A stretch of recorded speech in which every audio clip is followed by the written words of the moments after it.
Assalamualaikum warahmatullahi wabarakatuh. Kami di sini akan mempresentasikan tugas dari mata kuliah Arsitektur Enterprise yang berjudul Perencanaan Strategi Sistem Informasi menggunakan TOGAF ADM dengan studi kasus bagian pelayanan barang pada PT Pelabuhan Indonesia 2. Sebelum itu, saya akan memperkenalkan anggota-anggota dari kelompok ini. Yang pertama, dengan saya sendiri, Saur Ramadan, ada Muhammad Rizky, Yulian Faisal Rizky, Badru Soleh, Benyamin Fernando, ada Gilang Pamukas, Intan Safitri, dan juga Noris. Oke, langsung saja. Yang pertama ada pendahuluan. Penerapan sistem informasi dan teknologi informasi dapat membantu sebuah perusahaan dalam mencapai sebuah tujuan dan mempermudah perusahaan tersebut dalam melakukan kegiatan operasional. Seperti pada PT Pelabuhan Indonesia 2 ini, khususnya bagian pelayanan barang. Bagian inti tersebut telah menerapkan sistem informasi pada proses operasionalnya. Namun sistem yang ada pada bagian ini belum terintegrasi dengan subbagian masing-masing, sehingga kinerja SITI-nya menjadi kurang efisien. Beberapa laporan bisnis harus dilakukan secara manual. Akibatnya ada beberapa bagian yang belum terintegrasi dengan sistem informasi. Nah, itu dibutuhkan sebuah perencanaan strategis sistem informasi untuk menjawab permasalahan-permasalahan yang ada pada PT Pelabuhan Indonesia 2 ini, khususnya di bagian pelayanan barang. Metode yang diacu dalam penyusunan rencana strategis sistem informasi adalah metode TOGAF.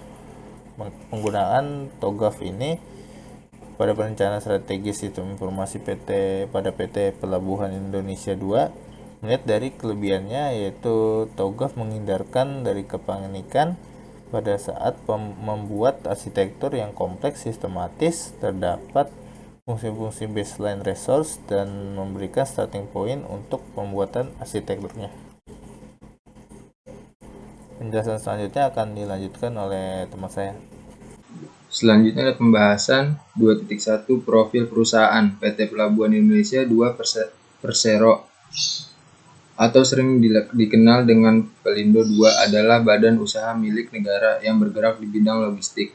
Secara spesifikasi, pada penggolongan dan pengembangan pelabuhan saat ini Pelindo 2 telah mengoperasikan 12 pelabuhan yang terletak di 10 provinsi Indonesia, dari Sumatera Barat hingga Jawa Barat. Pelindo 2 menjadi salah satu BUMN strategis di mana seluruh pelabuhan yang dikelola memiliki posisi yang signifikan dalam keterhubungan jaringan perdagangan internasional berbasis transportasi laut. 2.2 Enterprise Arsitektur. Berikut ini merupakan beberapa pengertian enterprise arsitektur, diantaranya 1. Menurut Download dalam Kosasi 2013, enterprise arsitektur adalah praktek manajemen untuk memaksimalkan kontribusi dari sumber daya organisasi, investasi, teknologi, informasi, dan aktivitas pembangunan sistem untuk mencapai tujuan kinerjanya. 2. Enterprise arsitektur merupakan sebuah pendekatan logis, komprehensif, dan holistik untuk merancang dan mengimplementasikan sistem dan komponen sistem secara bersamaan menurut Zarvik et al. 2006, Arsitek in Kosasi 2013. Nomor 3. Garner dalam Kosasi 2013 menggemukakan bahwa penerapan enterprise arsitektur sering lebih fokus kepada keseleraan antara bisnis dengan teknologi informasi sehingga seringkali melupakan kebutuhan keamanan dan privasinya. Terima kasih. Di sini saya akan melanjutkan presentasi yang telah dibawakan oleh Muhammad Rizky. Baik, sebelum saya mulai, saya ingin memperkenalkan nama saya Badru Soleh, NIM 1180454. Di sini saya akan membahas tentang hasil dan analisis. Langkah-langkah yang dilakukan dalam penelitian ini mengacu pada tahapan TOGAF ADM. Pada penelitian ini dilakukan analisis terhadap 7 tahapan saja, yaitu preliminary, arsitektur vision, busine arsitektur, informasi sistem arsitektur, teknologi arsitektur, requirement management, dan opportunities and solution. Sedangkan tahapan selanjutnya seperti migration planning, implementation governance, arsitektur change management tidak dibahas karena implementasinya sistem berupa laporan, sehingga belum dapat diketahui apakah akan dilakukan migrasi aplikasi atau tidak, apakah akan diimplementasikan di organisasi terkait atau tidak, dan apakah akan ada perubahan sistem manajemen atau tidak. Oke, selanjutnya akan dilanjutkan oleh Julian Faisal Rizky. Assalamualaikum warahmatullahi wabarakatuh. Saya Julian Faisal Rizky dengan NIM 111800700. Di sini saya ingin melanjutkan presentasi yang telah dibawakan oleh rekan saya sebelumnya. Pada slide ini saya ingin membahas preliminary phase. Pada fase ini dilakukan pengumpulan informasi yang berisi tentang penentuan framework, penggunaan prinsip-prinsip EA, dan pemanfaatan tools arsitektur. Berdasarkan hasil wawancara terhadap masing-masing stakeholder, kemudian dilakukan penentuan framework dalam membangun arsitektur dan visi arsitektur dalam tugas akhir ini. Framework yang digunakan dalam perencanaan strategis SE atau TI di PT Pelabuhan Indonesia 2 Cirebon ini adalah kerangka TOGAF dalam metode ADM agar tercipta EA yang baik di PT Pelabuhan Indonesia 2 Cirebon, khususnya bagian pelayanan barang, harusnya berdasarkan pada standar prinsip penggunaan framework arsitektur. Adapun prinsip-prinsip tersebut adalah: yang pertama, proses bisnis yang efektif dan efisien; yang kedua, penggunaan teknologi informasi pada seluruh bagian organisasi; dan yang ketiga, integrasi seluruh komponen sistem. Kemudian pemanfaatan tools arsitektur yang digunakan yaitu Unified Modeling Language atau UML. Lalu requirement management. Proses identifikasi bisnis ini dilakukan dengan cara observasi. Tujuan dari tahap ini adalah untuk menyediakan proses pengelolaan kebutuhan arsitektur sepanjang tahapan pada siklus ADM, mengumpulkan dan mengidentifikasi seluruh kebutuhan enterprise, lalu mengimplementasikan ke dalam tahapan TOGAF ADM yang relevan. Referensi yang dibutuhkan pada tahapan ini antara lain proses bisnis pada bagian perusahaan dan alur informasi penyusunan. Untuk slide berikutnya akan dilanjutkan oleh rekan saya. Terima kasih. Assalamualaikum warahmatullahi wabarakatuh. Di sini saya ingin melanjutkan presentasi yang telah dibawakan pada slide sebelumnya. Pada slide ini saya ingin membahas tentang phase A atau arsitektur vision. Visi arsitektur berikut ini berisi tentang visi misi, tujuan bisnis, dan struktur organisasi. Hal tersebut didapatkan observasi hasil wawancara dengan stakeholder. Tugas dan fungsi dari bagian pelayanan barang PT Pelabuhan Indonesia 2 Cirebon ini lebih berfokus pada pelayanan barang kapal dalam hal bongkar muat, penumpukan atau peti kemas, dan delivery. Walaupun demikian, tugas dan fungsi tersebut tidak dapat berjalan dengan efektif dan efisien tanpa adanya infrastruktur SI atau TI. Perencanaan strategis untuk membangun sebuah infrastruktur SI atau TI harus berdasarkan pada proses bisnis yang ada di bagian pelayanan barang PT Pelabuhan Indonesia Cirebon. Berikut disajikan gambar aktivitas utama dari PT Pelabuhan Indonesia 2 Cirebon, yang terdiri dari pendukungnya yaitu infrastruktur, perusahaan, planning, finance, MIS, dan legal service. Yang kedua, manajemen sumber daya manusia. Ketiga, pengembangan teknologi dan procurement atau pembelian. Lalu pada aktivitasnya terdiri dari logistik ke dalam pemilihan rute, sistem layanan pemilihan jenis pesawat, lalu operasi counter tiket, layanan operasional terminal, operasional pesawat, dan penanganan barang atau bagasi. Lalu yang ketiga, logistik keluar, kegiatan operasional penerbangan. Lalu ada pemasaran dan penjualan yaitu travel travel agent, customer relationship, lalu yang terakhir ada pelayanan, yaitu penanganan bagasi, lalu keluhan penumpang. Untuk slide berikutnya akan dilanjutkan oleh rekan saya. Ya, Assalamualaikum warahmatullahi wabarakatuh.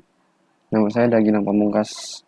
Nah, saya akan melanjutkan di slide 9, yaitu tentang PSB, Business Architecture. Hal yang dibutuhkan dalam fase atau tahap ini adalah: pertama, output dari fase A. Yang kedua, pemodelan hubungan antara tiap manajemen dan aktor yang terlibat dalam proses bisnis bagian pelayanan barang PT Pelabuhan Indonesia 2 saat ini atau exiting, dan yang diusulkan yaitu target digambarkan dengan use case diagram. Ketiga, pemodelan proses bisnis atau alur bisnis dan aktor saat ini dan yang diusulkan dengan menggunakan activity diagram.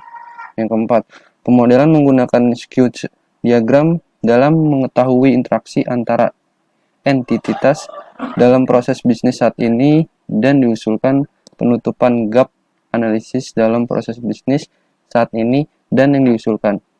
Setelah didapatkan data proses bisnis, kemudian dibuat skew diagram berdasarkan kondisi yang ada atau setting.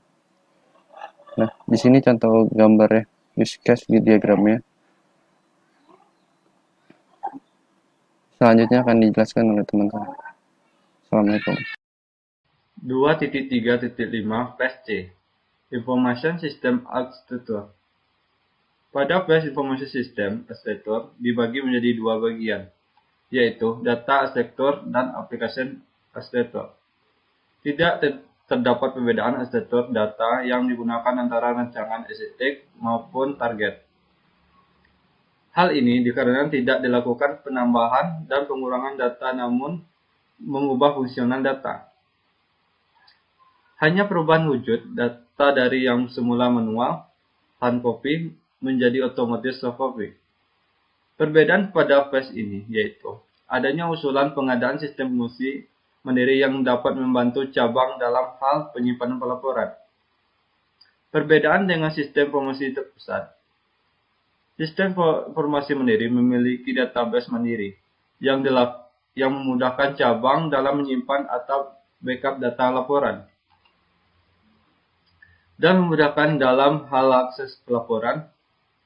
Sistem informasi mandiri meliputi tiap bagian proses bisnis, yaitu sistem informasi mandiri bongkar via langsung, sistem informasi mandiri bongkar via penumpukan, sistem informasi mandiri delivery, sistem informasi mandiri muat via langsung, sistem informasi mandiri muat penumpukan, dan sistem informasi mandiri keuangan.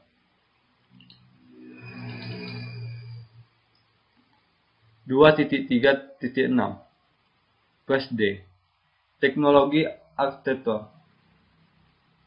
Pada phase ini dilakukan perencanaan arsitektur teknologi yang diinginkan, dimulai dari penentuan jenis kandidat teknologi yang diperlukan, meliputi perangkat lunak dan perangkat keras. Dalam tahapan ini juga mempertimbangkan alternatif-alternatif yang diperlukan dalam pemilihan teknologi.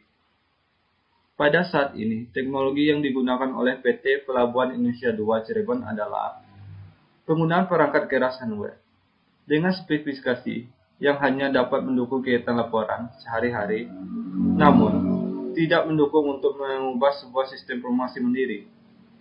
Hal tersebut dapat dilihat dari spesifikasi prosesor RAM. Begitu pula pada bagian perangkat lunak software. Teknologi yang diusul adalah adanya peningkatan spesifikasi pada teknologi yang digunakan pada PT Pelabuhan Indonesia 2 Cirebon. Pada bagian perangkat keras hardware, diusulkan adanya penambahan sebuah personal komputer software dengan spesifikasi yang dapat mendukung adanya sistem informasi mandiri.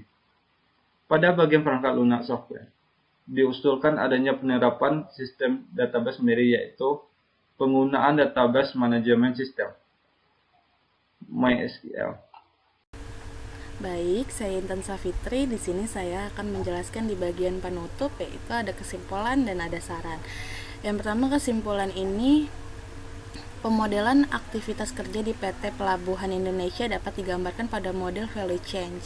Yang kedua, adanya gap antara kondisi arsitektur saat ini dengan target arsitektur yang akan dikembangkan oleh perusahaan. Dan terakhir, penelitian ini membuat suatu perencanaan arsitektur interface menggunakan framework TOGAF dengan metode ADM. Perencanaan arsitektur interface berupa blueprint atau cetak biru, dan arsitektur utama dalam TOGAF yaitu arsitektur bisnis, arsitektur data, arsitektur aplikasi, dan arsitektur teknologi. Yang terakhir itu adalah saran ini yang pertama, interface arsitektur di PT Pelabuhan Indonesia ini dapat dianalisa dengan menggunakan TOGAF ADM yang meliputi arsitektur kerja, arsitektur sistem informasi, dan arsitektur teknologi. Yang terakhir, pengembangan aplikasi harus dilaksanakan secara bertahap sesuai rancangan implementasi yang telah disusun. Baik, itu saja yang dapat kelompok kami jelaskan. Kurang lebihnya kami mohon maaf. Assalamualaikum warahmatullahi wabarakatuh.